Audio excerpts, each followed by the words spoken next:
ગોઠણ ઉપર આપણા હાથ ખુલ્લા મૂકી દઈએ.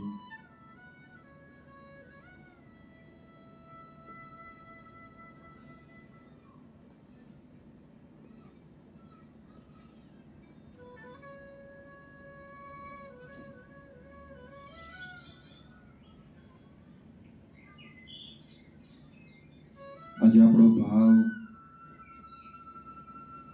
ભક્તિના ભાવથી આપણે બેસવાનું છે. જાણે તમે મીરા હોય, સબરી હોય, દ્રૌપદી હોય, કે જે સ્ત્રી ભક્તો ભગવાનને સમર્પિત થયા છે. તમે વિચારો કે કૃષ્ણ પરમાત્માની કે ઈષ્ટદેવની મૂર્તિ તમારી સામે છે, તમારા ભગવાનની મૂર્તિ તમારી સામે છે.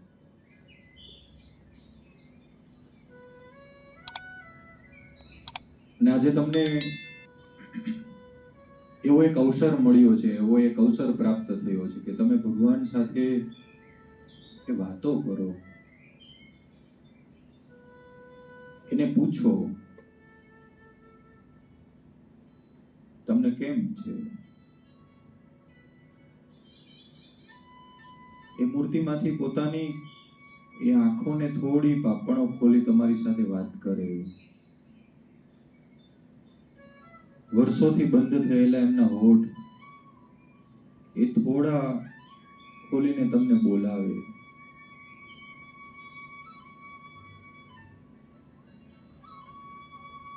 આજે તમને એને સેવા કરવાનો મોકો મળ્યો છે.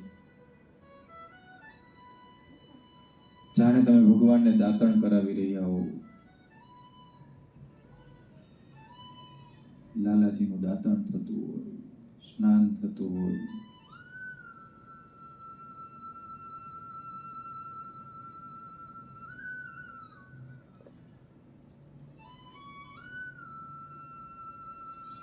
એમની પગચંપી કરતા હોઈએ,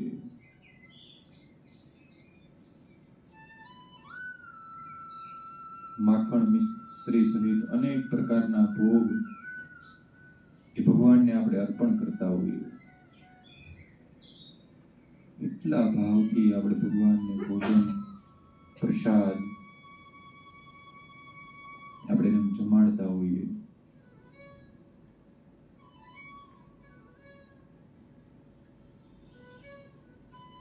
કેટલું ધ્યાન રાખીને ભગવાનની સમક્ષ આપણે ભક્તિ અર્પણ કરીએ છીએ.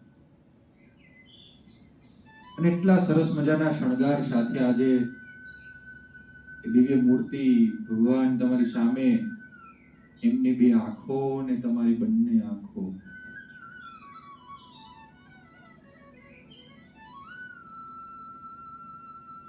બસ એ ચાર આંખોનું મિશ્રણ આજે તમને એ જોવા મળે છે.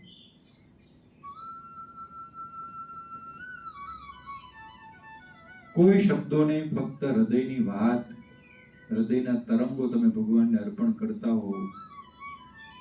એટલો ભક્તિભાવપૂર્વક આપણે બેસવાનું છે.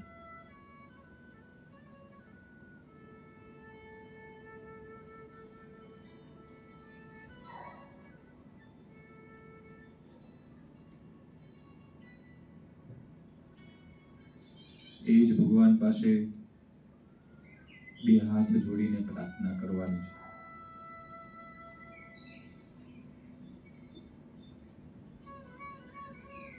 છે. એ જ ભગવાન પાસે આપણે આજીજી કરવાની છે.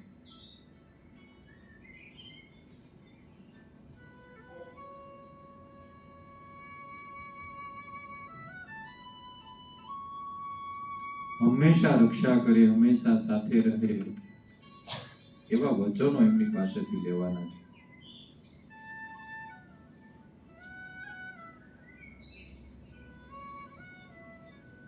અને જો ભગવાનને કદાચ પ્રેરણા થાય અને મૂર્તિમાંથી પોતાનો એક હાથ જાણે તમને એ આપે, એમના નાના નાજુક કોમળ ચાર આંગળીઓ તમારી હથેળી ઉપર ભગવાન મૂકે.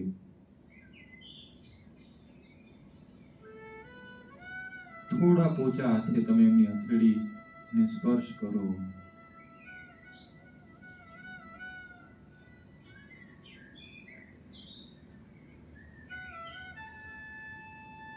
અને ભગવાન એમ કે તમને કે હું તારી સાથે છું, તારી પાસે છું.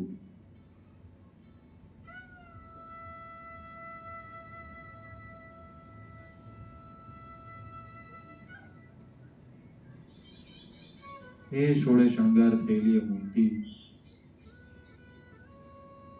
જાણે હળવેથી પોતાનો હાથ એ તમારા હાથમાંથી સરકાવી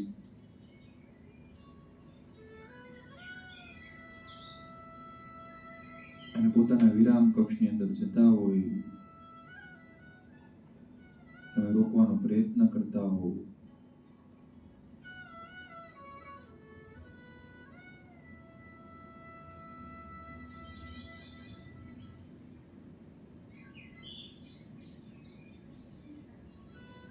પછી દિવ્ય વાતાવરણને હૃદયસ્થ રાખવાનું છે, હૃદયની અંદર કંડારીને રાખવાનું છે, જ્યાં ફક્ત તમે ને તમારા ભગવાન, તમારા ઈષ્ટદેવ, પરમાત્મા, બીજું કોઈ જ નથી, કોઈ જ નથી.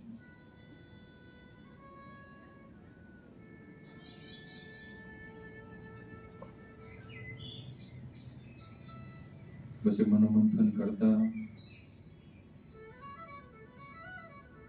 મુખ ઉપર સ્મિત આપી નેત્ર પટલ પર ભગવાનની મૂર્તિને ધારણ કરી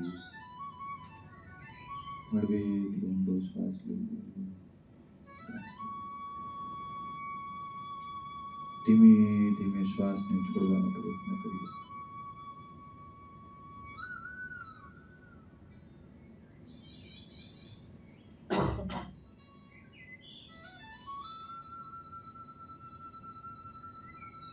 ફરી શ્વાસ લઈએ.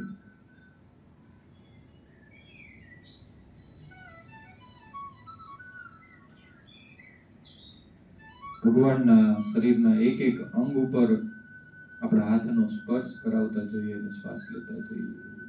પગ પર, હાથ પર, મસ્તક પર.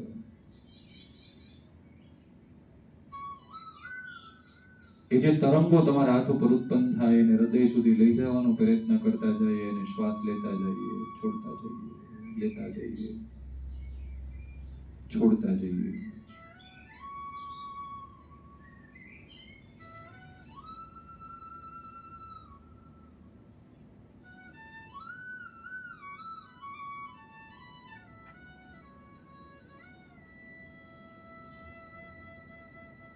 સ્નેહની વર્ષા, પ્રેમની વર્ષા.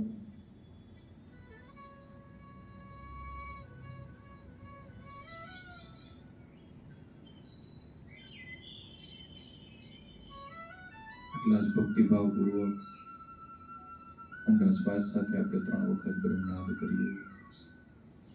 એક સાથે બધા ઊંડો શ્વાસ લઈશું.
એકદમ શાંતિથી હળવેથી કોઈ પણ ક્રિયા કર્યા વગર ફક્ત પોતાની આંખ ખોલી દેશો.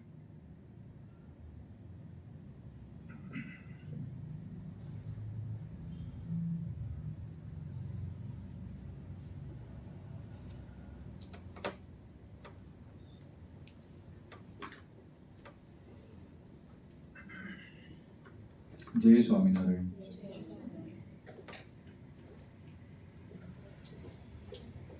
વાત્સલ્ય શરૂ થયા પછી આજ પહેલી વાર આવ્યો કોણ? હાથ ઊંચો કરો છો. 1 2 3. ક્યાં ખોવાઈ ગયા હતા?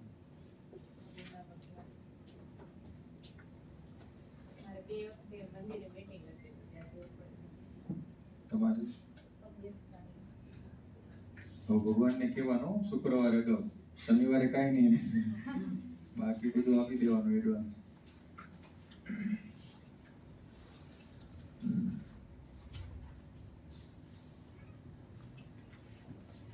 માઇક આપો ને વચ્ચે.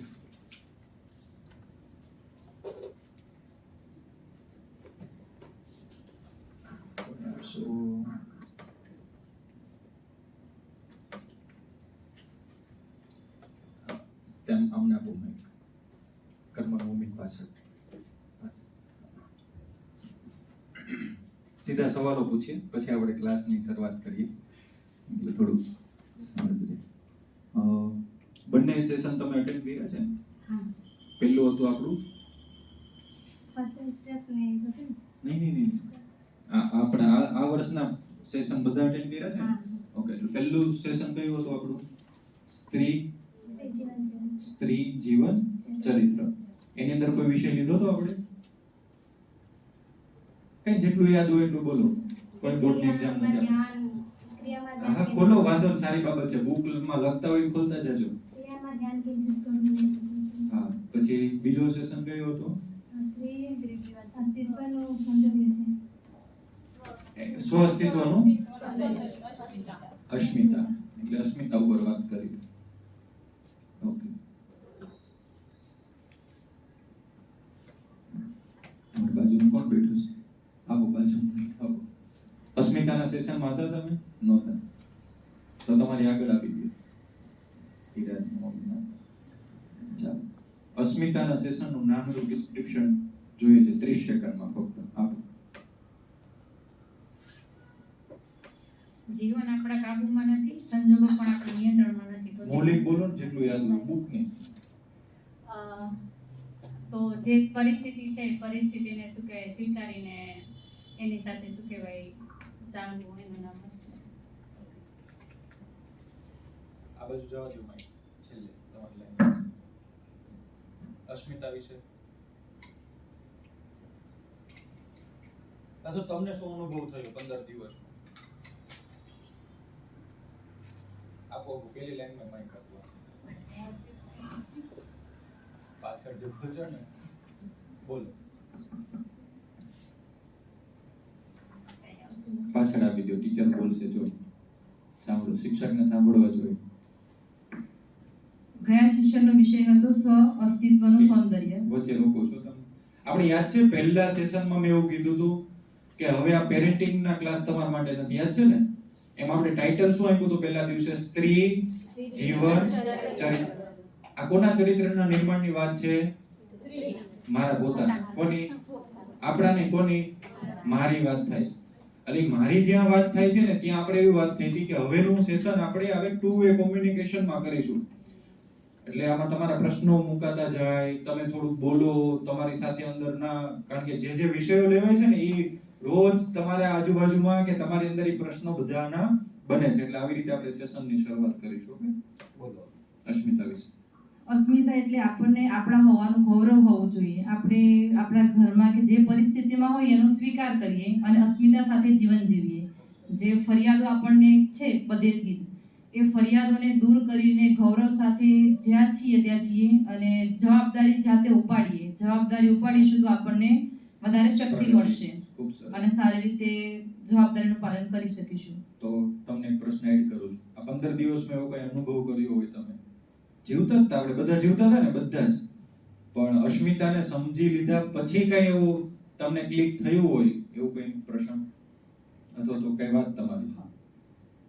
પહેલા આપણે એમ થાય કે આ મારે માથે આવ્યું તો કરીશું. હવે આપણને એમ થાય કે આ તો મારી જવાબદારી છે જ અને હું હજી વધારે કઈ રીતે આને સારી કરી શકું, અને કઈ માથે પડ્યું છે ને કર્યું એના કરતા આમ ખુશીથી કરીએ આપણે કે આ મારી જવાબદારી છે, મારે કરવાનું છે, તો વધુ સારી રીતે હું કઈ રીતે કરું એમ.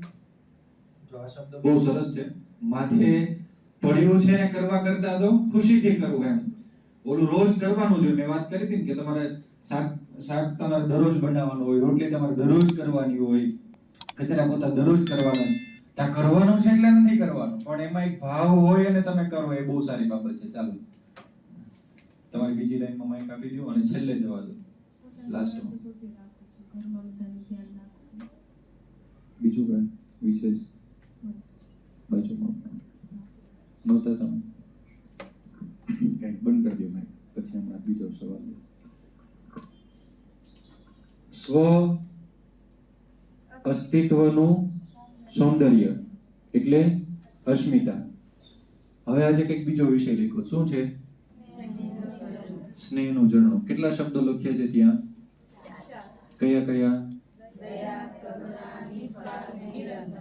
દયા, પછી કરુણા, નિસ્વાર્થ અને ઓકે. આ ચાર શબ્દની એક કડી આમ તમારા વિષયમાં નથી આવતી, પણ બહારનો જે મેઇન બોર્ડ હતો ને, આપણે જે દરરોજ ફોટો પાડી મોકલે એમાં એક નાનું એવું વાક્ય છે ને, એમાં એક શબ્દ છે.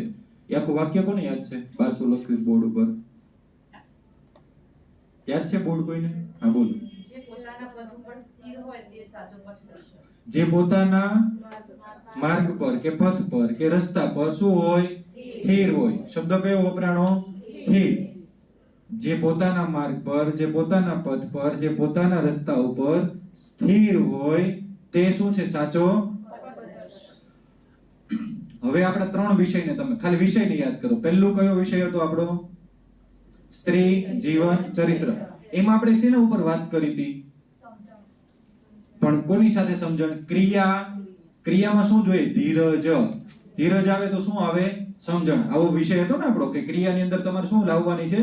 ધીરજ લાવવાની છે. એટલે ધીરજ આવશે એટલે ઓટોમેટિક તમને શું મળતું જશે? સમજણ. સમજણની વ્યાખ્યા જોઈતી. અત્યાર સુધી આપણે નહોતા સમજતા, પણ સમજણ કોને કહેવાય આપણે વ્યાખ્યાયિત કરી.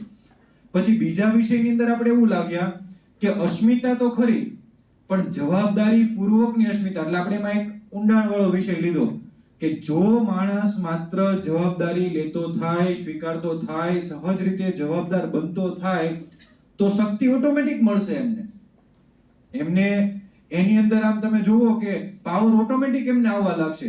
એટલે આપણે એવા ઉદાહરણ લીધા કે ઘરની અંદર પોતાના ઘરમાં કોઈ પ્રસંગ હોય અને પોતાને જ કામ કરવાનું હોય તો કેટલું સ્પીડથી બધું થવા લાગે, અને કોઈને ત્યાં ગયા હોય ત્યારે કેવી રીતે થાય. તો એ વિષયો આપણે જોયા.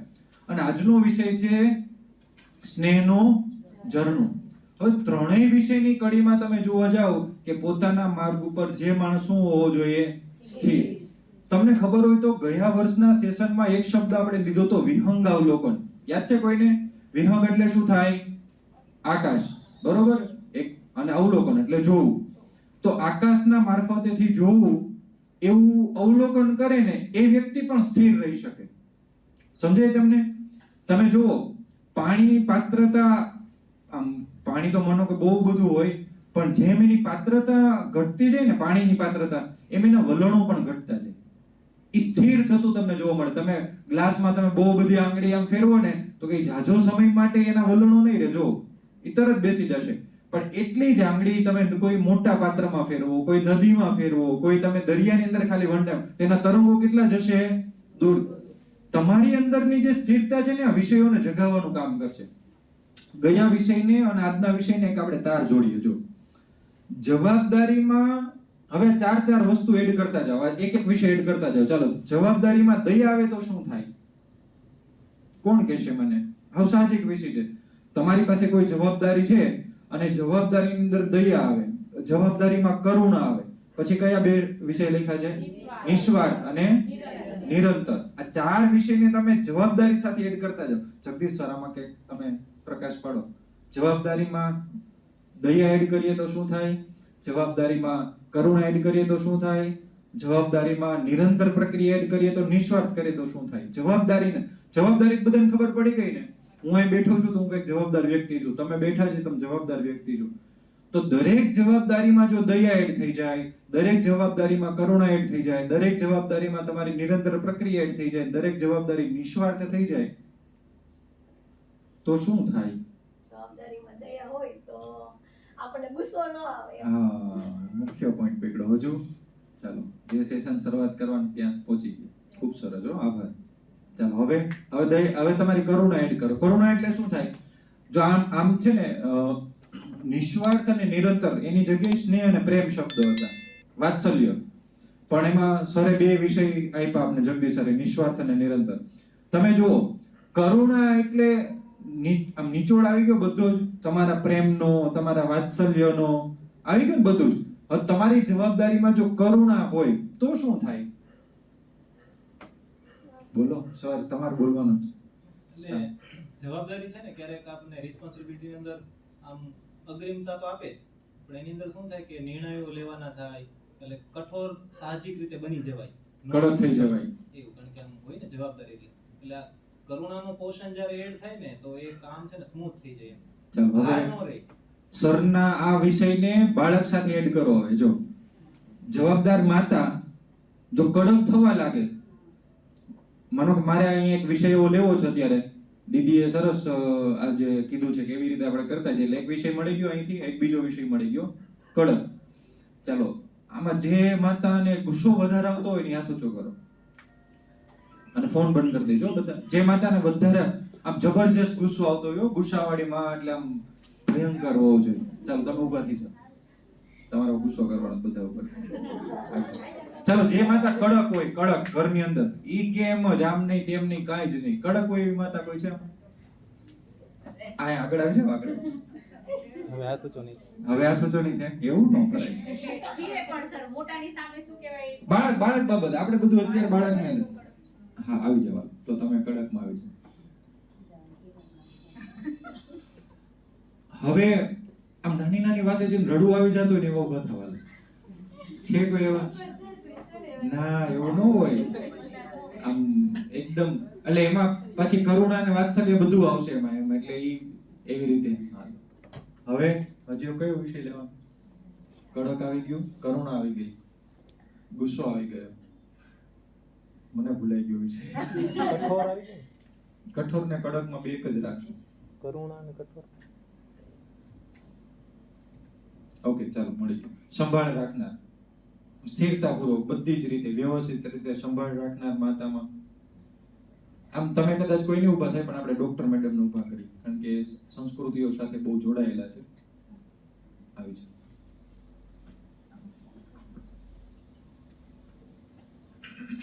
બે આ બાજુ આવી જાઓ. તમે કડક ને ગુસ્સાવાળા ત્યાં રહ્યો, તમે કરુણાવાળા ને બંને આ બાજુ આવી જાઓ. ચાલો, મારી બાળક કોને બનવું છે? ચાલો ચાલો, ઊભા થાઓ. કર્મના મમ્મી ઊભા થઈ જાઓ, અક્ષરના મમ્મી ઊભા થઈ જાઓ, વિહાના મમ્મી ઊભા થઈ જાઓ. બધા છોકરાઓ જેના થોડાક અમને ખબર હોય ને બધા હજુ બાળક, સાવ બાળક બનવાનું છો, રમતોય થશે થોડી. ટીચર તમને ફાવશે બાળક બનવું? પાછળ પેલી લાઈનમાંથી આવી જાઓ, આવી જાઓ, બસ. તમે અહીંયા આવી જાઓ, અક્ષરના મમ્મી. તમે નહીં, તમે આ બાજુ રહ્યો. બે નહીં, બે ચાર. હવે બાળકો લઈ લ્યો તમારે જે જોઈએ. થોડી વાર બસ સેટ કરી દો. કડક મમ્મી મળ્યા તમને, તમને ગુસ્સાવાળા મળ્યા, એમને ગુસ્સો વ્યવસ્થિત આવે છે. હવે એક નાનો એવો ટાસ્ક આપણે લઈએ. તમે બેસ જાઓ નીચે, તમે બેસ જાઓ. બાજુમાંથી ડાયરી પેન લઈ લો, એક પેન સાથે આપો. બસ છે ને, હવે તમારે લેસન કરાવવાનું. ઘરે જેમ કરાવતા ને, કોઈ આર્ટિફિશિયલ નહીં. આમાં કેમેરા બંધ કરવા કરી દેશું થોડી વાર, રાખજો ચાલુ. જો ખાલી આપણે હા, તમે જેમ કહેતા હોય એ વિહાન નહીં કરે હરખો, એટલે તમારે તમારા કર્મ જેમ કરતો હોય ને એવું કરજો તમે. તબુ મારો તો વ્યવસ્થિત મારતી નથી હું.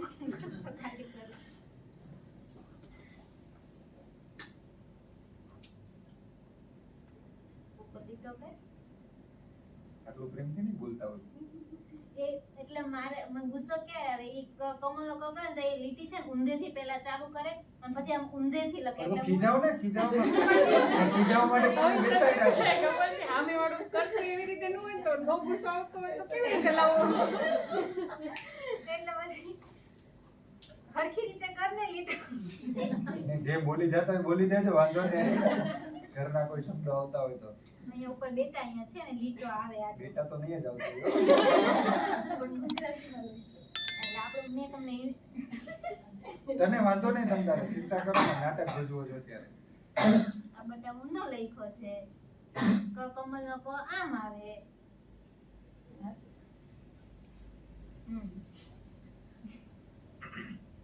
તમે બેસજો. હવે તમને મારે એક ચિત્ર બતાવું છું, તમે ખાલી ઓબ્ઝર્વેશન કરજો બેઠા બેઠા, પછી આપણે કરશું. આ બાજુથી કરુણા કોનું છે? તમે કરુણામાં છો ને? હા, તમે આવી જાઓ આગળ. તમે બેસજો, તમે સાથે રહેજો એમની સાથે. આ બાળક એવું છે કે એને તમારે હવે શાળાએ મૂકવા જવાનું છે. એની કોઈ જ ક્રિયા નથી. એટલે માનો કે અત્યારે સૂતું હોય કે જમતું હોય કે યુનિફોર્મ પહેરાવાનું હોય, પણ તમારે એને શાળાએ મૂકવા જવાનું છે. તો બાળક સ્થિર છે એક જગ્યા ઉપર. તમારી જવાબદારી છે કે એમને એક ભાવથી સ્કૂલે મૂકવા જવાનું છે. પણ હવે તકલીફ એવી છે કે એ બાળકને સ્કૂલે નથી જવું. હવે તમે શું કરો? તમારી એક્શન શું હોય? કેવી મુવમેન્ટ હોય ઘરે એ તમે દર્શાવો કરુણાથી. ચાલ ને બેટા, ચાલ ને સ્કૂલે. અરે એમ નો થાય, હાલ ને. અરે એવું નથી કરવાનું. ચાલ ને. એટલે એવું નહીં, તમારા ઘરે માનો કે ઓલો આમ જીદ કરતો હોય, તમે એક્શન લો. મારે તો અહીં માતાનું કામ છે, બાળકનું તો કામ જ નથી. ચાલ ને બેટા, ચાલ ને. 4 વખત ચાલ ને થઈ ગયું તો એલું એલ નહીં સમજાવો. તમારે એવો કયો માતાનો ભાવ હોય તમે સમજી શકો છો ને બધા? એક માં તરીકે જ્યારે બાળક શાળાએ ન જવા માટેની પ્રેરિત કરતું હોય તમને, અથવા તો એ તમને ધિક્કાર ભાવ લાવતો હોય, એને નથી ગમતું એવી ક્રિયા લાવતો હોય, અણગમો ઉત્પન્ન કરતો હોય, એ સમય દરમિયાન તમને શું એવું થાય છે એ તમારે ઉત્પન્ન કરવાનું છે. તું સ્કૂલેથી આવીશ ને તો હું તને લાડુ બનાવી આપીશ. હાલ ને, હાલ ને. તને ભાવે ને એવા લાડુ બનાવી આપીશ. તને મમરાના લાડુ ભાવે છે ને એ બનાવી આપીશ. હાલ ને. ચાલ ને. ચાલ, મસ્ત લાડુ બનાવી આપીશ. ચાલો, માતા તરીકે એક કરુણામાં આવું પણ થઈ શકે. આ વિષય બહુ અંદર હજી જાય પછી આવે છે કે માતા પછી શું કરે કે જ્યારે એને એમ લાગે ને કે મારું બાળક મારું કયામાં નથી, ત્યારે લોભામણી વસ્તુ એને લાલન પાલન લાલચ આપવા મળે. તમને ખબર હોય તો કે કૃષ્ણ જ્યારે માખણ ચોરવા માટે બહાર જતા ને ત્યારે માં યશોદા એમ કહેતા કે હું તને ખવડાવીશ, તું આવ. પણ એમ કરી માં પછી એને શું કરી દેતા? રૂમમાં બંધ કરી દેતા. આ 4 વિષયમાં છે ને યશોદાને તમારે યાદ રાખવાના છે. હવે થોડું આમ તો વિષય પછી છે, પણ યશોદાને યાદ રાખીને કરો. ખૂબ સરસ. તમે થોડાક દૂર બેસી જાઓ. બેસવાનું છે ત્યાં. ચાલો, કડક માતા ને કડક બાળક આવી જાઓ. તમે ઘરની અંદર રમો છો, એટલે હવે તમારે આખા રૂમમાં જ્યાં જવું હોય ત્યાં જવાની છૂટ, જેના પર્સ ખોલવા હોય ને પર્સ ખોલવાની છૂટ, તમને બધી છૂટ, બરોબર? હવે આ મમ્મી છે ને ઈ આમ કહેવાય ખાલી હાઉસવાઈફ નથી, પણ એ પોતાનો બિઝનેસ ઘરે પણ કરે છે. એટલે એ જે કામ કરે છે ને, એટલે તમે માનો કે થોડુંક આરી ભરતનું કામ કરતા તો એકાદ ઓલું આસનિયું લઈ લ્યો ને ખોટું કંઈક ભરતા હો, એમાંય વચ્ચે બધું બાળક આવતું હોય, ત્યારે તમારી મુવમેન્ટ શું હોય ને તમારે પ્રેઝન્ટ કરવાનું. તમને ખબર પડી ગઈ, તમે એકદમ નટખટ છો, રમો છો આમ બરોબર તોફાનીની જેમ, આખા આમથી આમાં માટા મારવાના, અને એક મમ્મી કડક છે, ત્યારે ઘરનું એટમોસ્ફિયર કેવું હોય ને માતા શું કરતી હોય એ તમારે પ્રેઝન્ટ કરવાનું છે.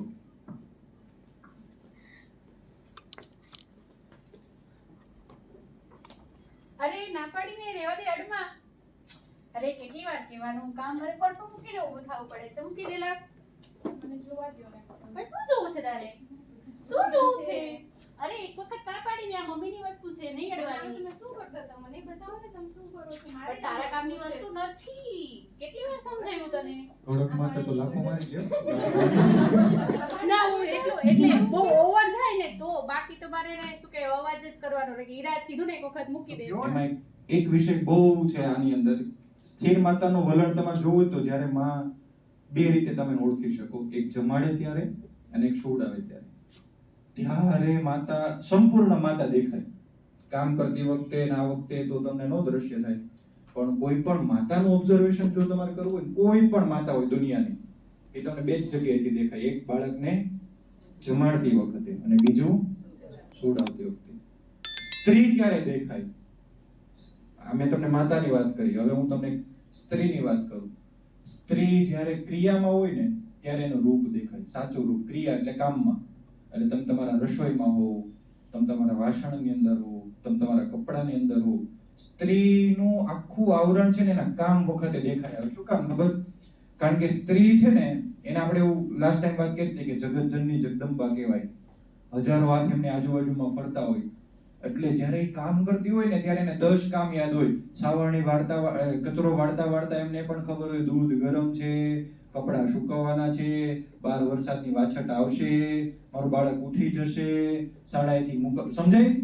ત્યારે ખબર પડે. એટલે સ્ત્રીને જોવી હોય કોઈ સ્ત્રીને ત્યારે એને ક્યારે જોવાની? એ કામમાં હોય ત્યારે. એક માતાને જોવી હોય તો ક્યારે જોવાની?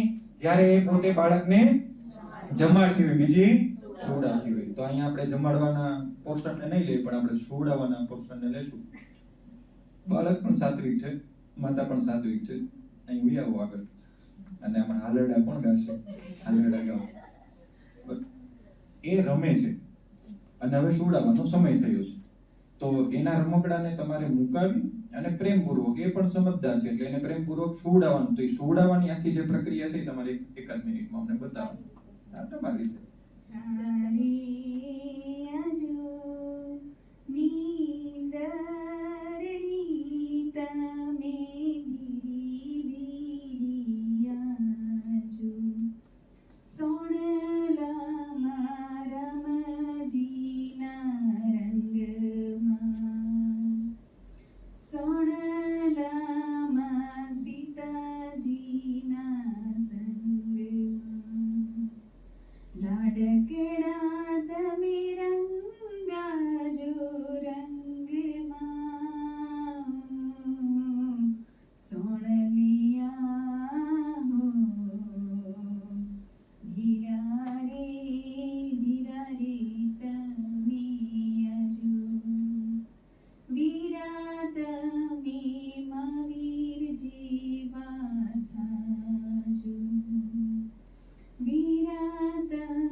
મારે જે આખો ભાવ પ્રગટ કરવો છે ને, આ વિષયને વાંચો. હવે શું લખ્યું છે? હવે અંતરદ્રષ્ટિ યાદ કરો. તમે ભગવાનને શું કરતા હતા? ભગવાનને શું કરતા હતા? તમે લાડ લગાવતા હતા. તમે જુઓ, 3 પ્રક્રિયા થઈ ત્યારનો માહોલ જુઓ, છેલ્લી પ્રક્રિયા થઈ ત્યારનો માહોલ જુઓ. સમજાય છે હું શું કહેવા માંગુ છું? દુનિયાની કોઈ તાકાત નથી કે આ આવે ને ત્યાં ઘોંઘાટ હોય. સમજાય છે? આજે પ્યોરિટી જ્યારે આવશે ને દરેક માતાની અંદર, દરેક સ્ત્રીની અંદર, એટલે તમે જુઓ ચારે ચારની જવાબદારી જ છે, પણ જવાબદારીમાં જો દયા ન હોય, જવાબદારીમાં કરુણા ન હોય, જવાબદારીમાં નિસ્વાર્થ ભાવ ન હોય, જવાબદારીમાં નિરંતરતા ન હોય, જવાબદારીમાં પ્રેમ ન હોય, જવાબદારીમાં વાત્સલ્ય ન હોય, જો જવાબદારીમાં કંઈ નથી ને તો સ્નેહ ઉત્પન્ન જ ન થાય. મેં સરને આમ બોલાવ્યા બાજુ, એનું કારણ શું હતું ખબર? મને આમ થોડો મારા હાર્ટબીટ એમ તરત ફાસ્ટ થઈ ગયા. એ આમ કાન ઉપર જે પંપાડતા હતા ને એ આમ આખું અલગ જ માહોલ દેખાય. કહેવાનો મતલબ જે ચારેયની આપણી પ્રક્રિયા છે ને એમાં સૌથી શ્રેષ્ઠ આ છે કે માતૃત્વ તરીકે તમે તમારા બાળક સાથે, તમારા ઘરે, તમારા વાતાવરણની અંદર, મેં તમને જુઓ, મેં એટલા માટે અંતરદ્રષ્ટિમાં એમ કીધું કે ભગવાન તમારો હાથ પકડે. એ કેવું ફીલ થયું હતું બધાને? એના 4 નાના નાના આંગળા હોય ને તમારા હાથ ઉપર એ મૂકતા હોય તો એ કેટલો ભાવ થાય. પછી આપણે એ પણ જોયું કે ભગવાનના અંગ ઉપર તમે સ્પર્શ કરો, એમના હાથ ઉપર, એમના પગ ઉપર, એમની મસ્તિકા ઉપર. ટૂંકમાં જ્યાં સ્નેહ વરસે છે ને ત્યાં બધું હળવું થઈ જાય. ગમે તેટલું ભારે હોય ને તો પણ કેવું થઈ જાય? હળવું. 3 દિવસ પહેલા મારા મમ્મીને મજા નહોતી, એટલે હું સાંજે ઘરે ગયો તો એ સૂતા આરામ કરતા હતા. એટલે હું શિક્ષાને ખબર પડી મામા આવ્યા એટલે હું તરત એમની પાસે ગયો, બાજુમાં ગયો અને મેં કીધું કે નાની સૂતા એમ બોલતી હતી. મેં શું થયું? એને એની ભાષામાં બોલતી. પછી મેં કીધું જા પૂછ, મજા નથી? તો એને એની ભાષામાં પૂછ્યું. પછી મેં કીધું એમ પૂછ, માથું દાબી દઉં? તો એ ગઈ મારા મમ્મી પાસે અને કંઈ જ ન કર્યું. એ છોકરીએ 4 આંગળા અહીંયા આ મૂક્યા. મારા મમ્મી જે જાગી ગયા ને, જે એ મેં એટલી સેકન્ડ પૂરતો જે ભાવ જોયો ને, એટલે આપણે એમ થાય કોઈ ભગવાન આવીને માથે હાથ મૂકી જાય. કરુણા હોય, એ એ જે હાથ મુકાય ને કોઈ પણ બાળકનો તમારો જેમાં એકદમ એમાં શું આવી જાય? નિસ્વાર્થ. એને શું ખબર પડે? સમજાય? એમાં શું ભાવ આવ્યો? નિસ્વાર્થનો ભાવ આવી ગયો. કોઈ તમને રસ્તે મળે તમારી દયા છલકાઈ જાય. કોઈ વ્યક્તિઓની જો ચારે ચાર વિષયને પણ આપણે જોઈએ. કોઈ દયા ક્યાં હોય? દયા જ્યારે કોઈ વ્યક્તિ પરિસ્થિતિમાં પીડાતો હોય, જ્યારે કોઈ વ્યક્તિથી એ ક્રિયા ન થતી હોય, જ્યારે વ્યક્તિ એને કોઈ સપોર્ટ જોતો હોય, ભાવ જોતો હોય, પ્રેમ, ત્યારે તમે આપો ને એને દયા કહેવાય. કરુણા પેન આપો ને સાહેબ. નથી પેન? હા આપો, માંગી લો.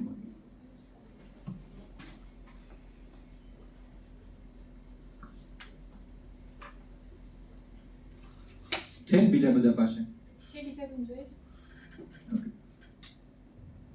કરુણા કોને કહેવાય? ગમે તેવો માણસ હોય, ભૂલ થઈ જાય છતાં માફી આપી દો ને એને શું થઈ ગઈ? તમારી કરુણા. નિસ્વાર્થ શું થયું? જેમાં કોઈ પણ પ્રકારનો સ્વાર્થ નથી. એમાં પણ આપણે ઊંડા ઉતરતા. ખાલી સ્વાર્થ નથી એવો નહીં. નિસ્વાર્થની વ્યાખ્યા કોની યાદ છે? પહેલા સેશનમાં લીધી હતી આપણે. લખવા પાછળ રહી ગયા છો? દયા કોને કહેવાય? દયા કોઈ વ્યક્તિ કોઈ પણ પરિસ્થિતિમાં પીડાતો હોય ત્યારે તમારો એનો સાથ, તમારો સહકાર, તમારો સપોર્ટ એ દયાનો ભાગ છે. હૂફને પણ દયાનો ભાગ કીધો છે.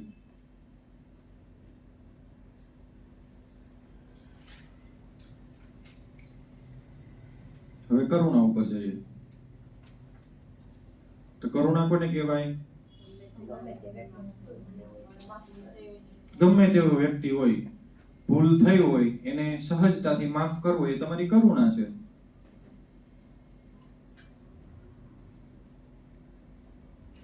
વીછી અને યાદ છે ને વ્યાખ્યા ઓલી વાર્તા?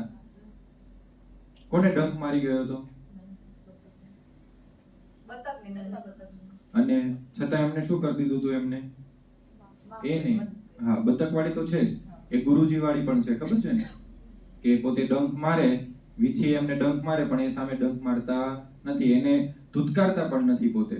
અને આવો તો કર્ણ વખતે પણ એવો પ્રસંગ બની ગયો. ત્યારથી ગુરુ શિષ્યની પરંપરાનો વિષય હતો. પણ જો કરુણા એમ કે પ્રાણી માત્ર પાસે પણ આપણે કરુણા દર્શાવી છે. પછી કયો વિષય લીધો? નિસ્વાર્થ. નિસ્વાર્થની વ્યાખ્યા કોણ કરશે? સ્વાર્થ વગરનું તો ખરું જ.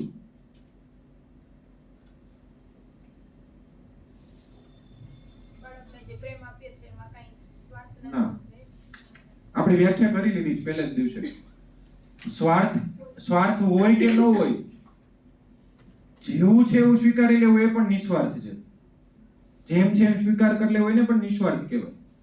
કોઈ ભાવ હોય કે ન હોય તમારો, તમને ગમતું હોય કે ન ગમતું હોય, જેમ છે તેમ એમ સહજ રીતે સ્વીકાર કરી લેવો એને પણ નિસ્વાર્થ કહેવાય. એટલે મુખ્ય વ્યાખ્યા આ જ રાખવી આપણે. જેમ છે તેમ એનો સ્વીકાર, એને નિસ્વાર્થ કહી શકાય.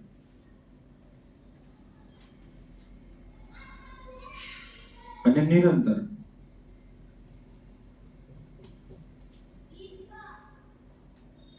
નિરંતર કોને કહીશું?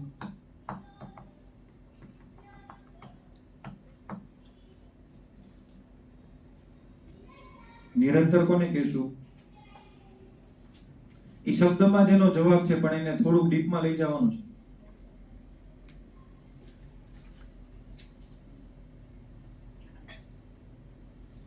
લખો, સતત એક સરખું વર્તવું, એક જ સરખું સતત વર્તવું એ નિરંતર છે. બદલ કરીએ એ નિરંતર નથી. થોડી વાર આમ હોય, થોડી વાર આપણે 500 વખત દાળ બનાવી હોય પણ ટેસ્ટ બધામાં અલગ આવે, એ નિરંતર નથી. એક જ સરખું.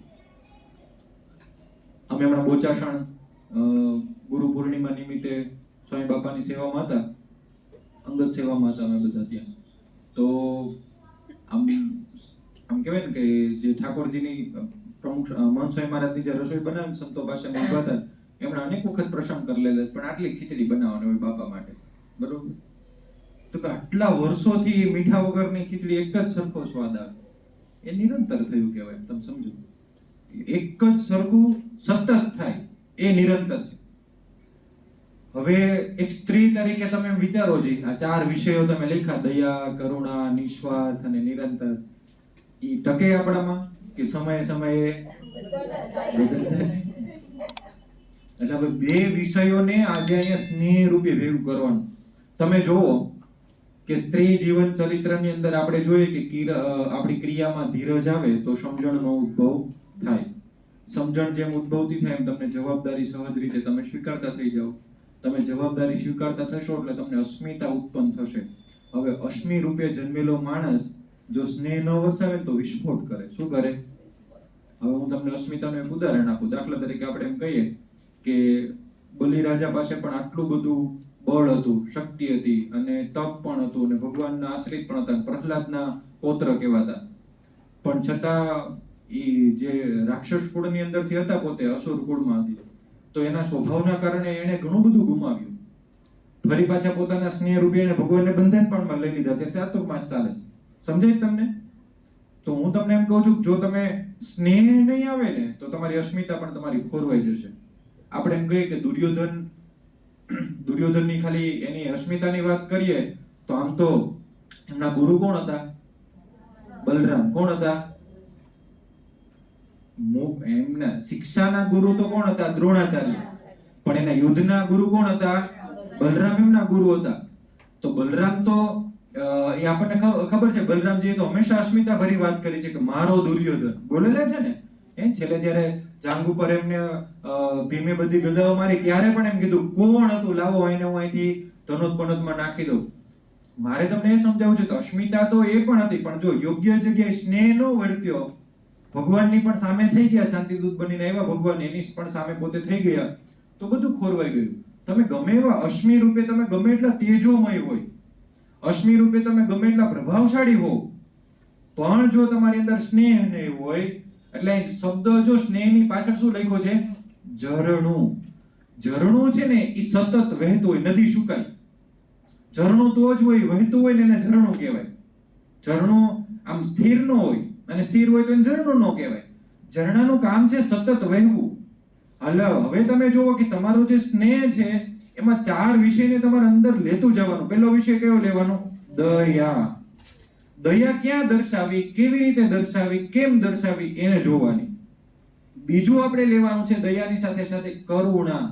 જે થઈ રહ્યું છે, જેમ થઈ રહ્યું છે, જે કઈ કોઈની ભૂલો થઈ રહી છે, બાળકની થાય છે, ઘરના સભ્યોની થાય છે, કરુણા રાખીને એને માફ કરતા જવાના, માફ કરતા જવાના, માફ કરતા જવાના, માફ કરતા જવાના. જેમ માફ કરતા જશો ને એમ એનામાં બદલાવ આવતો જશે. ને ત્રીજો વિષય કયો આવે એની અંદર પછી? નિસ્વાર્થ. મારે મારી જવાબદારી સતત કોઈ પણ પ્રકારના સ્વાર્થ વગર જેમ છે તેમ મારે નિભાવવાની છે, અને મારી આ દરેક ક્રિયા નિરંતર સતત મારે કરવાની. થઈ જાય તો હવે આના પછીનો મારો જે વિષય લેવો છે ને એમાં પરિપૂર્ણ સ્ત્રી એવો વિષય આવશે. કારણ કે આ 3 જ વિષય ઉપર તમારું આખું જીવન આવી જાય સ્ત્રી જીવન ચરિત્રમાં, જેમાં તમારી જવાબદારી, ક્રિયા, ધીરજ, સમજણ, અસ્મિતા અને સ્નેહ. સ્નેહના વિષયની અંદર હજુ પ્રેમ આવશે. તો એ તો ભગવાને તમને જન્મજાત આપી દીધો છે, એમાં તો કઈ બીજું બહારથી ગોતવા જવું જ પડે એમ નથી. સ્ત્રી એટલે પ્રેમનું રૂપ, તો તમને એમાં તો ભગવાને આપી જ દીધું છે. પણ દરેક વિષયને ક્યાં લેતા જવાના? તમારી ક્રિયાઓની સાથે, તમારા વર્તનની સાથે, તમારા વ્યવહારની સાથે, એક પછી એક આપણે લેતા જવાના. તો આપણને ખબર પડશે કે એક સ્ત્રી તરીકે મારે આ 4 વિષયોમાં જ્યાં જ્યાં મને જરૂર પડે છે, જેમ જેમ જરૂર પડે છે એમાં મારે શું કરવું એ ઉપર કામ. આ 4 વિષય ઉપરથી કોઈને કઈ પ્રશ્નો હોય તો મને પૂછો. માફ કરવાનું, બાળક માફી આપી દેવાની એમ બાળકને. બાળકની ભૂલ જ એવી થતી હોય, આપણે નો રોકટોક કરવી તો, અને એ સમજતું જ ન હોય, જિદ્દી હોય તો ગુસ્સો આવી જ જાય એમ. બે તમારા જવાબ છે તમે બોલ્યા એમાં. એક તો જો એને નો જ ખબર પડતી હોય એટલે નો જ પડતી હોય, એને ખબર પડવાનો જ આગળ જતા એ ભૂલ વધારે ન કરે એમ થાય, એટલે આપણે એને રોકવું જરૂરી છે. એટલે જો મને છે ને દુઃખ ક્યાં થાય ખબર? તમે જે વિષયો ભણી ગયા હોય ને એ વિષયની ફરી કોઈ વાત કરે ત્યારે મને બહુ દુઃખ થાય. શું કામ? દાખલા તરીકે મેં આગળ ઘણી બધી વખત એમ કીધું છે કે 6 વર્ષ સુધી છે ને એની ભૂલ નથી, એટલે હવે તમારી લોક મારી દ્યો એમ. હવે તો મારે આ શૂટિંગ ચાલુ હોય ને તો હું છે ને અમુક એવા શબ્દો બોલી જાઉં છું. હમણાં સવારના સેશનમાં કીધું, મેં કીધું બેફામ ભલે ગાળો બોલે, કપડાં પહેર્યા વગરનો ભલે છોકરો આટા મારે, અરે હવે આનાથી પૂરું થઈ ગયું ને, આમ છેલ્લો શબ્દ મારો આવી ગયો, એની ભૂલ જ નથી એમ. સમજાય છે? એટલે ત્યાં પહેલા તો તમારું માઇન્ડ તમે લઈ જાઓ કે 6 વર્ષ સુધી એ કંઈ કરે છે, બધું સહજ, લાલન પાલન સિવાય કોઈ ક્રિયા જ નથી એના માટે. અને જો તમે આટલી નાની ઉંમરે એની દરેક ક્રિયાને તમે ભૂલ ગણી લેતા હો તો એ ભૂલ તમારી છે. આ ઉંમરે બાળકની કોઈ ક્રિયાને તમે જો ભૂલ જ ગણી બેસતા હોય કે એ એમની ભૂલ છે અને બહુ જીદ કરે તો મારે એને ભૂલને કેમ માફ કરું, તો એ તમારી ભૂલ જ છે.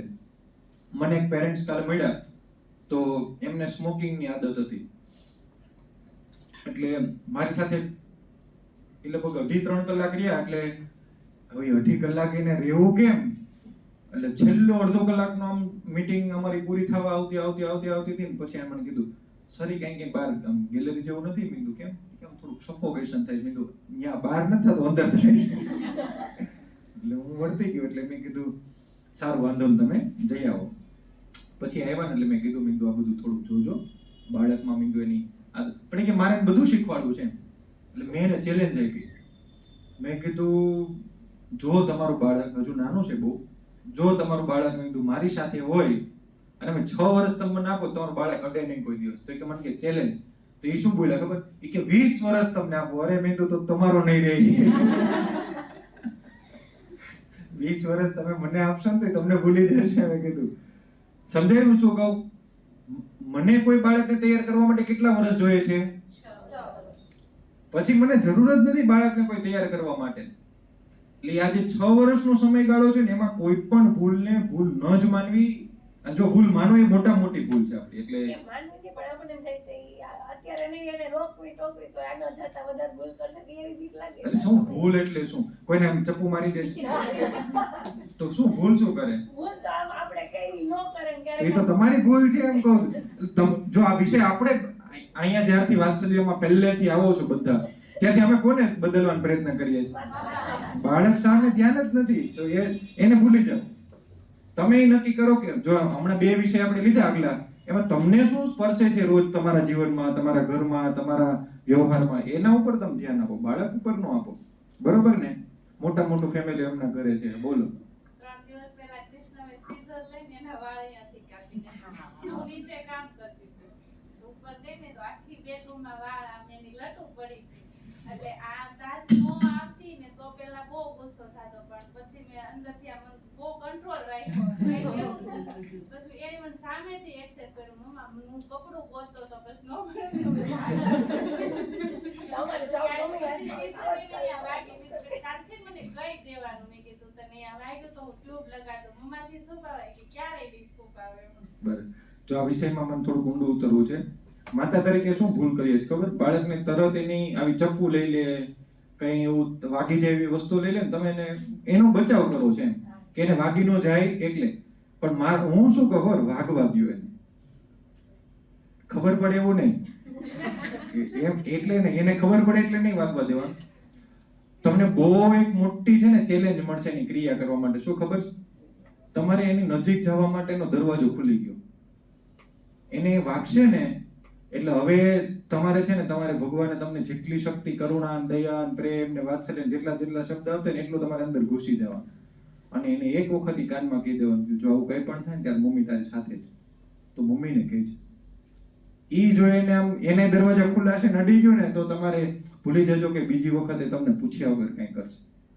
એટલે બાળક એટલે કેવું છે, જો માનો વાળ કાપી નાખ્યા તો એ કાપવા દેવાનું, ભલે ને કાપતો. એ થોડાક ત્રાસા ભાંગા રહીને બીજા 2 મિત્રોને કહે છે ને ઉંદર 7 પૂંછડી વાળો કાપીને, એટલે એ બીજી વખતે નહીં કરતો થાય. એટલે સર મારે ઈરાજ તો મારો પીયુના વાળ કાપી નાખી કાપી નાખવા દેવા. એને ગમતું હોય, મજા આવતી હોય એટલે. નવરો પેડો નથી કે સીઝર પણ હું મારી વાત કરું, હું ઘણા વર્ષો સુધી મને છે ને બકલ તમે માથામાં નાખો ને રે નહીં, અને હું તોડી જ નાખું એમ. મેં દીદીના બકલ તો મેં મૂક્યા નથી, બિચારા લાવતા બંધ થઈ ગયા એમ. એટલે એ કેવું છે, જો એમાં 2 વસ્તુ છે. અત્યારે ભાઈ બહેનના પ્રેમ રહ્યા નથી. મેં તમને ગયા વખતની વાત કરી હતી ને કે હું જગદીશભાઈ બહાર ગયા હતા, તો તમે સમજો કે આપણે રમત નથી રહી, પ્રેમ નથી રહ્યો, સંબંધો નથી રહ્યા, ઘર નથી રહ્યા. એટલે બધું એટલું બધું બદલી ગયું છે ને કે એમાં પછી કઈ રહ્યું જ નથી. એટલે હવે આવા મેં શરૂઆતના વાત્સલ્યના ક્લાસ લીધા છે ને પહેલી બેચના, એ આજીવન નહીં ભૂલે એનું કારણ શું ખબર? કારણ કે પહેલા વર્ષે મેં ઓછી સંખ્યા હતી એટલે મેં મારા જીવનના બધા પ્રસંગો એ લોકોને કીધા છે. મેં તમને ઘણી વાર કીધું છું ને, બેઠો છું એટલે હું શાંત નથી જેમ, એટલી ક્રિયાઓ કરીને આવ્યા પણ એટલા પ્રસંગો. તમારું બાળક મોટો થઈને હું પ્રસંગ કહેશે? તમારું બાળક, હું એમ કહું ઈરાજ અત્યારે ચોટી કાપતો હોય પણ બે ભાઈ બહેનના લગ્ન થઈ ગયા છે ને એના ઘરે છોકરાઓ છે, 4-5 ભાંડડાઓ બધા મોટેરા બેઠા છે ને ત્યારે એ પ્રસંગ યાદ કરતા હોય. તમે જોવો તો ખરા માહોલ કેવો બને. અને પછી કોઈક બીજા બોલતા હોય ત્યારે આપણે મદદ પાડીને બેઠા રહીએ. એ તોફાન મસ્તી કરે, એ કાલી ગીલી ભાષામાં થોડુંક બોલે, એ આમથી આમ ચપડ કરે, એ પડે ને આખરે મેં તો તમને કીધું મને મારી સ્કૂલના એટલા પ્રસંગો મને આમ ખબર છે, મને મારા એક શિક્ષકોના ખબર છે, મારા શિક્ષકોના મેં એની હારે કરેલી રમતો મને એટલી ખબર છે, મારા ઘર આજુબાજુ પાડોશ, આમ ઘરમાં ગેસ ચાલતો હોય એમાંથી કુકર હેઠો પડવું, કેટલી ક્રિયાઓ. પણ એ તમારા ઘરમાં પ્રસંગ જ નહીં બને, તમે એટલું બધું સેફટી દિવાલો બનાવી દેશો બાળકોની તો એની મુવમેન્ટો શું યાદ કરશે? એટલે જેમ એક મશીન ઘરમાં પડ્યું હોય ને, મોબાઈલ ને સ્ટેન્ડ પડ્યો છે, કોઈને ભાવ ન પૂછો, સર આવીને હલાવે નહીં ત્યાં સુધી પડ્યો છે, એમ આમાં એવું થવાનું છે. સમજાય તમને? એટલે એવું ન કરો. એટલે એની અમુક મુવમેન્ટ છે ને બાળકને જે જીવવા માટેની, એને ખુલીને તમે જીવવા. એટલે તો અમે અહીં તમને આખો બદલવાનો વિષય લઈ લીધો છે કે તમે જોવો એમ તમારી અંદર જાગતા જાઓ. અને મેં તમને ત્યારે લાસ્ટ ટાઈમના સેશનમાં એમ બોલી ગયો તો, સિગ્નેચર મારું વાક્ય છે કે જવાબદારી લેતા શીખી જાઓ અને બીજું અસ્મિતાથી જીવતા શીખી જાઓ. એ એક જ વિષય પકડી રાખશો ને તો આખા જીવનનું પરિવર્તન તમારું ત્યાં. ચાલો બીજા કોઈને સવાલ હોય? હા. આપણું વર્તન નિરંતર એક સરખું નથી રહેતું, બદલાય કરે. કોઈક વાર ગુસ્સો આવે, કોઈક વાર બહુ આપણે પ્રેમથી વર્તીએ ને, તો એ એક સરખું કઈ રીતે રાખવું? નહીં રાખવા. જો તમે જે બોલ્યા ને તમારા જવાબ છે બધા. ગુસ્સો બધાએ કરવાનો, દયા બધાએ રાખવાનો, પ્રેમ બધાએ આપવાનો. હવે શીખવાનું ગુસ્સો નિરંતર રાખવાનો. તમારો ગુસ્સાનો પ્રકાર આવો જ હોવો જોઈએ, તમારા પ્રેમનો પ્રકાર આવો. તમે સમજો છો? અહીંયા ક્યાંય તમને એવું નહીં કહેવામાં આવે ગુસ્સો નહીં કરતા એમ. તમે બધા મારો ગુસ્સો આમાંથી અમુક લોકોએ જોયો હશે. ગુસ્સો કરવાની ના જ ન, ગુસ્સો કરો તમે તાર જેટલો થાય એટલો કરો, પણ ગુસ્સાનો તમારો પ્રકાર ફિક્સ હોવો જોઈએ કે મારો ગુસ્સો મારા ઘર પર પ્રત્યે, મારા બાળક પ્રત્યે આવો જ હોય અને એની અસર લાંબા સમય સુધી ઘરમાં કે બાળક ઉપર ન રહે ને એવો ગુસ્સો હોય. તો ગુસ્સો કરતા શીખવાનો. ગુસ્સાની રીત આજે જ મેં હમણાં મીટિંગમાં કીધું કે દાખલા તરીકે મારા શિક્ષકોને ઠપકો આપવો હોય તો હું પહેલા શિક્ષકને ક્યારેય ન આપું, મારા દીદીને આપું, નિકિતાને, અને શિક્ષકોને હાજરીમાં આવું અને આમ એ બિચારી ધ્રુવતી હોય ચોડી એમ એવું હોય ને ઠપકો આપી દઉં. પણ એ મારી ત્યાં ક્રોશ આખું બધું ચાલતું હોય, પછી શિક્ષક તરફ બધું જતું હોય, એટલે કેવું છે આમ ફરીને ગયું તો થોડું ગળાઈને થાય શિક્ષકો ડાયરેક્ટ દીધું બિચારાને એને તકલીફ પડી જાય એમ. એટલે ગુસ્સાની એક રીત હોય અને એ જ સેકન્ડ એમ 1 મિનિટ પછી 2 મિનિટ પછી કોઈને ખબર જ ન હોય કે સરને ગુસ્સો હતો, સર ગુસ્સામાં હતા, સર આમ હતા. એટલે જો મને મારા ગુસ્સાનો પ્રકાર ખબર છે, મને મારા દયાનો પ્રકાર ખબર છે, મને મારા પ્રેમનો પ્રકાર ખબર છે, મને મારા વાત્સલ્યનો પ્રકાર ખબર છે, તો એ તમને, મને ક્યારે કોઈ એમ ન કહે કે સર તમે બદલી ગયા એમ. અને જો કોઈ કહે ને પાછો એ 2 દિવસ મારે ભેગો રહે તો એમ એટલે તમે એવા ને એવા છો. શું કામ? કારણ કે એ મનાથી 5 વર્ષ પહેલા મારી સાથે હોય, પછી 5 વર્ષનો ગેપ પડ્યો, 5 વર્ષ પછી ફરી મારી સાથે રહે તો હું એને એવો જ જોવા મળું. એટલે આ આપણે શીખી જવાનું. ગુસ્સો, પછી તમારો પ્રેમ, તમારી વાત્સલ્ય. એટલે મેં કીધું યશોદાને યાદ કરો. માં યશોદાને ઓછો ગુસ્સો કર્યો છે, ઈ ઓલા કાનુડા ઉપર ઓછો અત્યાચાર કર્યો છે એમને. એટલે શબ્દ અત્યાચાર છે પણ એની ભાવ, પણ દરેક વખતે એનો ગુસ્સો તમે જુઓ અને એના પછી એની કરુણા તમે જુઓ, એના પછી એનો પ્રેમ તમે જુઓ. માનો કે એને ખબર પડી માં યશોદાને કે ભાઈ આમાં કાનાનો વાઘ નહોતો, અને જે એને જ્યારે એમ ખબર પડી કે આમાં કાનુડાનો વાઘ નહોતો અને એ જે એને દોરીથી બાંધેલો હતો ને દોરી છૂટે અને પછી જે કાનુડાને પ્રેમ કરે, ક્યાં ગુસ્સો અને ક્યાં પ્રેમ? સમજાય? આવું શીખવાનું છે.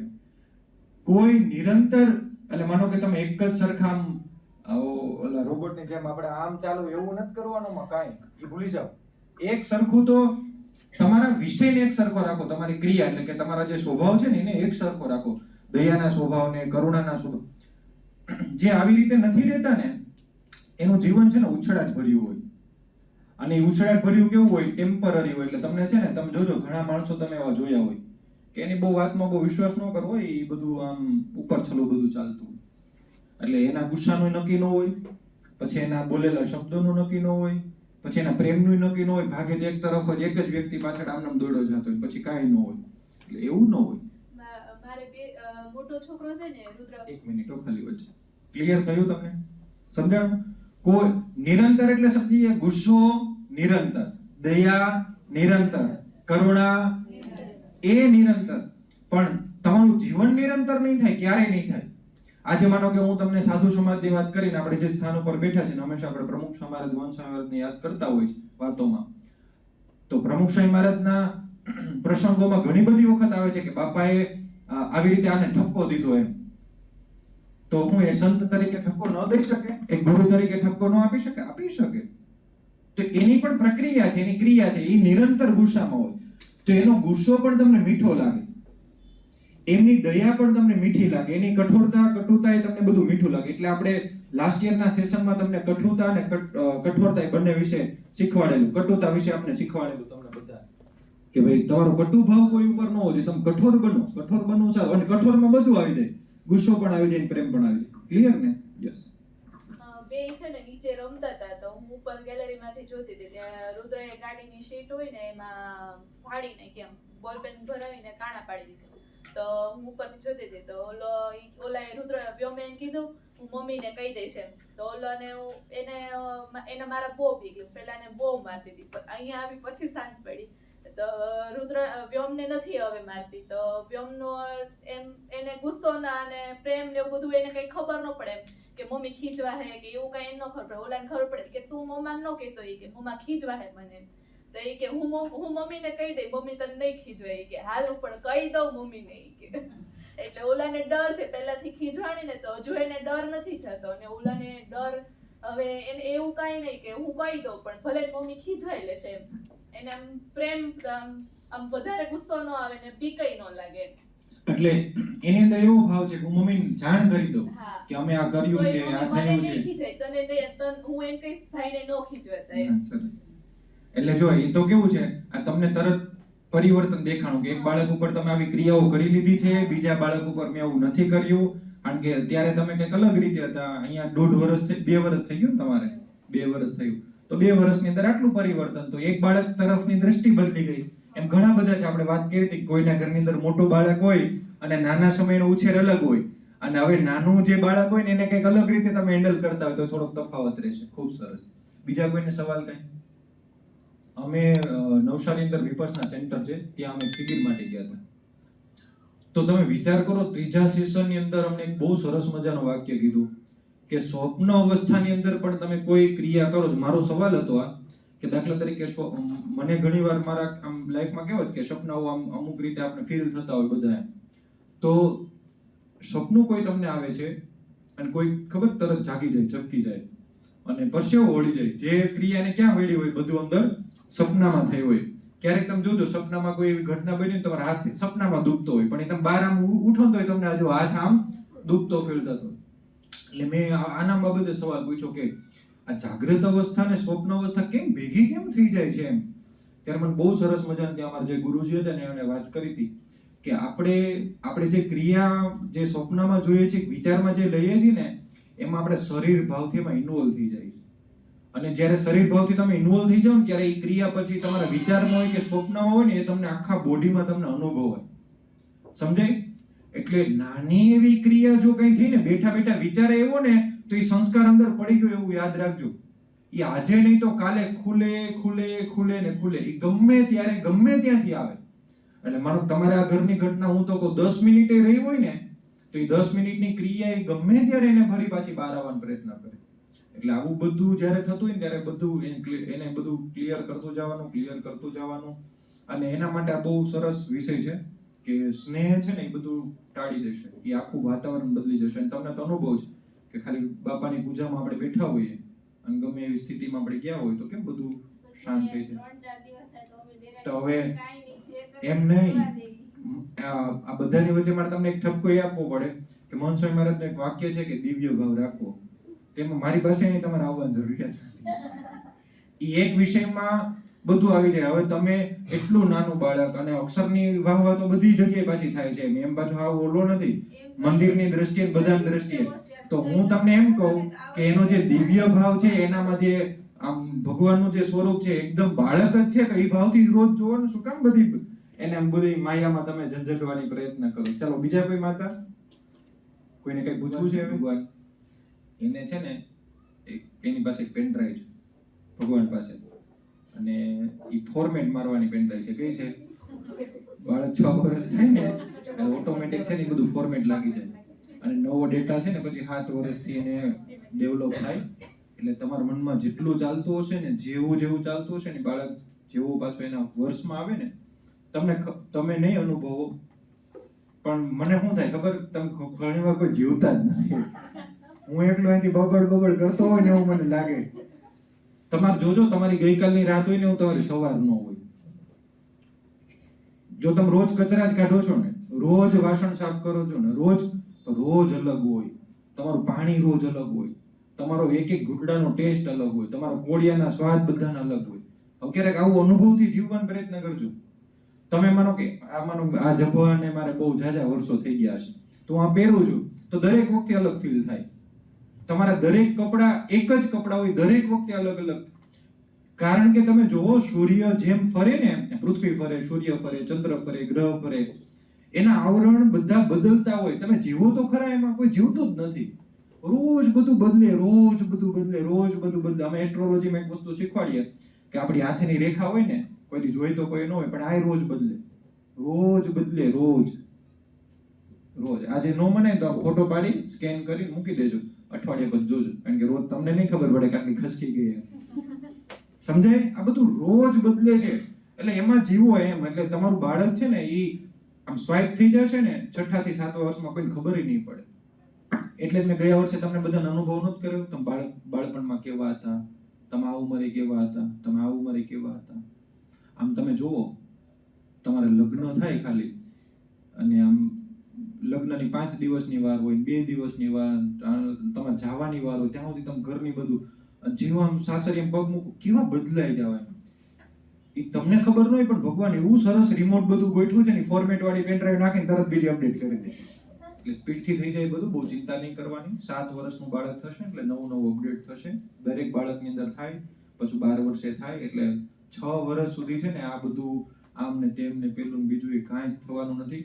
અને બ્રેઇનનો વધારે પડતો ઉપયોગ છે ને, અતિશય બ્રેઇનનો ઉપયોગ એ આયુષ્ય હંમેશા ઘટાડે છે. એટલે યાદ રાખજો. કોઈ એમ કે ને હું મારા બાળકને વધારે બ્રેઇન વાપરનાર માણસ ક્યારેય વધારે જીવતો નથી. એટલે આયુષ્ય ઘટાડવાનું કામ કરે. બ્રેઇન બુદ્ધિ છે ને, બુદ્ધિ એ મગજથી બહુ અલગ છે. એટલે આપણે શાસ્ત્રોમાં બુદ્ધિમત્તાથી કાર્ય કરવાનું કીધું છે, મગજથી કાર્ય કરવાનું ક્યાંય નથી કીધું. એટલે આપણે બધા જે મગજને ઘસવાનો પ્રયત્ન કરીએ છીએ ને, ન ઘસવું જોઈએ, બાળકોને ન ઘસાવવું જોઈએ. એટલે બુદ્ધિ. એટલે મને જો આના ઉપરથી હું વિચાર આવ્યો ખબર, કેમ તમે જુઓ, સાહેબે વાત કરી, લાખો ટન પાણી હોય, આમ મીઠું પાણી હોય, આમ જે એવું આમ શેમાં ભળે, સેકન્ડોમાં કેવું થઈ જાય. ભગવાન છે બધાની અંદર સ્વિચ મૂકી જાય, સેકન્ડોમાં બદલી જાય. સમજાણું? અને આ મારો આ 30 વર્ષનો આ અનુભવ રહ્યા છે બધા, એ તમારી સાથે રજૂ કરું છું. એટલે છે ને, બહુ બાળક બાબતે કે કોઈ પણ પરિસ્થિતિ બાબતે તમને ખબર છે, હું લઈશ આના આપણે બાળકની પ્રકૃતિના ગુણો વખતે મેં વાત કરી હતી, હતા જે વિષયોમાં હશે ને, એમાં 3રું 4થું સેશન આપણું હતું. તમે જેટલું પ્રકૃતિને સોંપી દો ને, એ બધું એ કામ કરે, તમારે કરવું ન પડે. પણ આપણે બધાને ક્યાં રાખવું હોય, આમ આવા મૂકતા નથી, આમ નથી કરતા, ને આવું નથી કરતા, ને ઓલો આમ નથી કરતો, ને લેસન નથી કરતો, ને પેલું નથી કરતો, ને આમ છે ને તેમ છે, મારું કઈ થતું નથી, નોકરી કદી મળશે, ને ઘરમાં પૈસા કદી આવશે, ને બંગલા કદી બંધાશે, આમ થોડુંક ફેશનમાં ફરવા ક્યારે જશું, ને એટલું માથે લઈને બધા ફર્યા રાખે કે પછી ભગવાન એમ કે મારે આમાં શું કરવું. અને હું એક બીજો પ્રસંગ કહી દઉં. હમણાં આશીષભાઈની ઓફિસે અમે મારા મિત્ર છે ત્યાં બેઠા હતા, એટલે મેં એને પૂછ્યું શું ચાલે છે બધું.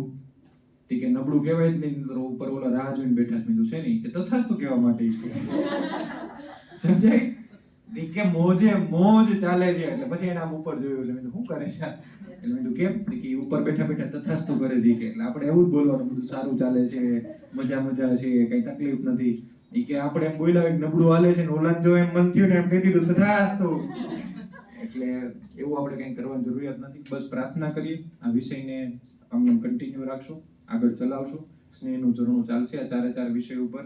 મેં તમને ચારેયની વ્યાખ્યા બેઝિકમાં લખાવી છે. હવે મારે તમને લખાવવાની છે કે જવાબદારીની સાથે દયા ભળે ત્યારે શું થાય, જવાબદારીની સાથે કરુણા ભળે ત્યારે શું થાય, જવાબદારીમાં નિસ્વાર્થપણું આવે તો શું થાય, અને જવાબદારી નિરંતર હોય તો શું થાય. એટલે આ સજ લખી લેજો ને જગદીશ સર કે દીદી કે આ બધું આવે ને એટલે પરિપક્વતા આવે. શું આવે? એટલે મેં કીધું ને 4 વિષયો જો તમે પાર કરશો ને એટલે મારે એક વિષય એવો લેવાનો છે, પરિપૂર્ણ સ્ત્રી એટલે પરિપક્વતા. એટલે આપણું જે નેક્સ્ટ આખું સેશન હશે એ પરિપક્વતા ઉપર ચાલશે બધું આપણું. પણ એ પરિપક્વતા ક્યારે કહેવાય? આ તમારી અંદર એ બધું હોય તો આપણે પરિપક્વ સ્ત્રી તરીકે જઈએ. બસ ભગવાનને પ્રાર્થના કરીએ કે સાંભળો છો ને એટલે ઉતરતું જાય, એવી ભગવાનના ચરણોમાં પ્રાર્થના.